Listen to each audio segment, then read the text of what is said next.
Bagaimana hukum seorang perempuan kemudian ingin sholat di masjid? Ingin sholat di masjid. Betul yang tadi ibu sampaikan, yang dituliskan bahwa perempuan itu afdalnya sholatnya di rumah.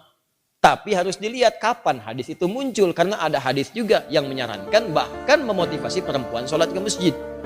Yang tadi disampaikan itu ada riwayat-riwayatnya teman-teman sekalian. Di hadis Ahmad ada, di Abu Daud ada. Itu dari Ummu Salamah radhiyallahu taala anha. Ya, afdalu masajidin nisa qa'ru buyutihinna. Ya, keutamaan atau khairu masajidin nisa. Masjidnya perempuan itu yang terbaik itu qa'ru buyutihinna, di tengah-tengah rumahnya, di dalam ruangan rumahnya. Bahkan di hadis lain, di kamar itu lebih bagus. Ya, kemudian daripada di ruang tengah. Ruang tengah lebih bagus daripada di depan rumah. Artinya semakin ke dalam, semakin di rumah, itulah masjid terbaik bagi perempuan. Kapan hadis itu muncul? Ketika perempuan itu belum aman untuk ke masjid. Awal-awal dibangun masjid di Madinah, baik itu masjid Nabi yang kedua dibangun setelah Quba, kemudian orang-orang pada ke masjid, maka terjadilah 3 sifat yang jika ada 3 sifat ini perempuan dianjurkan di rumah. Dan nilainya sama dengan laki-laki ke masjid. Apa 3 sifat ini? Pertama, ada kewajiban yang berlaku bagi perempuan di dalam rumahnya. Sehingga prioritasnya di rumah bukan ke masjid. Misal, dia baru punya anak yang diberikan ASI atau anak yang harus dirawat, yang kalau dibawa ke masjid justru bisa memberikan gangguan kepada orang sholat yang lain dan bisa mengurangi rasa khusyuk. Rewelnya, belum disiapkannya, belum dikondisikan. Orang-orang dulu ngajak anak ke masjid itu sebelum berlangsung sholat sudah diperkenalkan dengan masjid.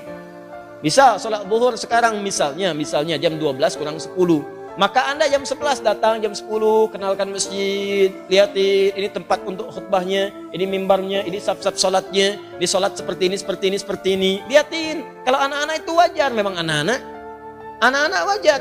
Kalau jalan, kalau lari, kalau macam-macam, biarkan dulu aja masuk dia, biarkan masuk.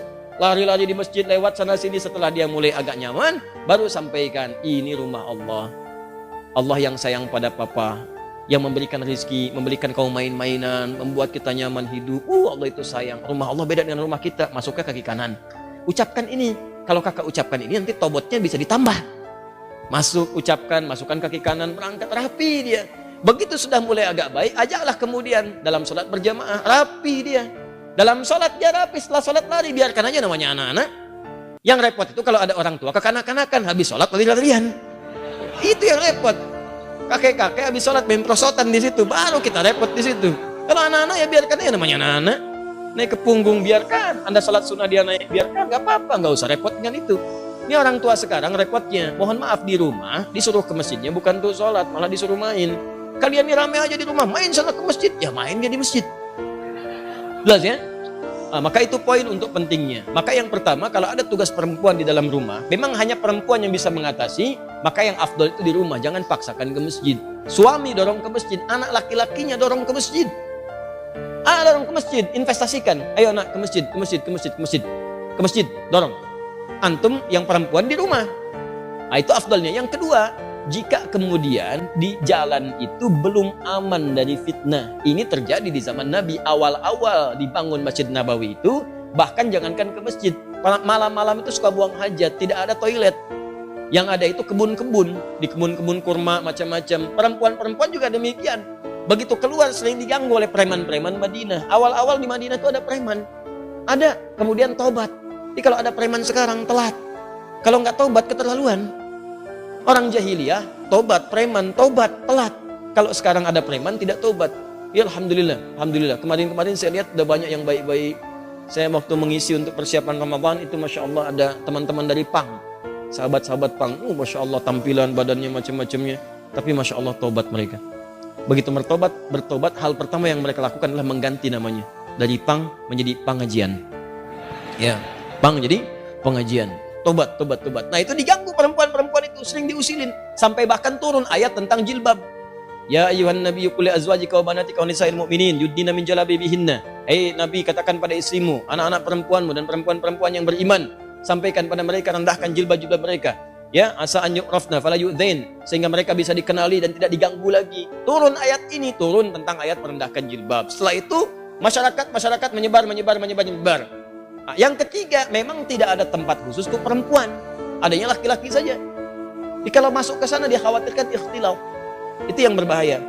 Maka setelah itulah kemudian dalam 3 kondisi ini perempuan diminta oleh Nabi di rumah, lebih baik di rumah, jangan ke masjid. Setelah kemudian tenang, preman-preman mulai tobat, keadaan mulai tenang, dan masjid mulai luas.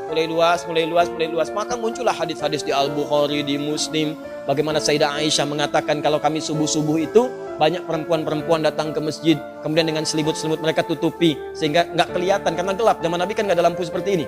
Ya, nggak ada lampu seperti ini, kelihatan. Jadi begitu sudah mulai remang-remang, mereka meninggalkan, sudah cepat lari. Salam, balik ke rumah. Salam, balik ke rumah.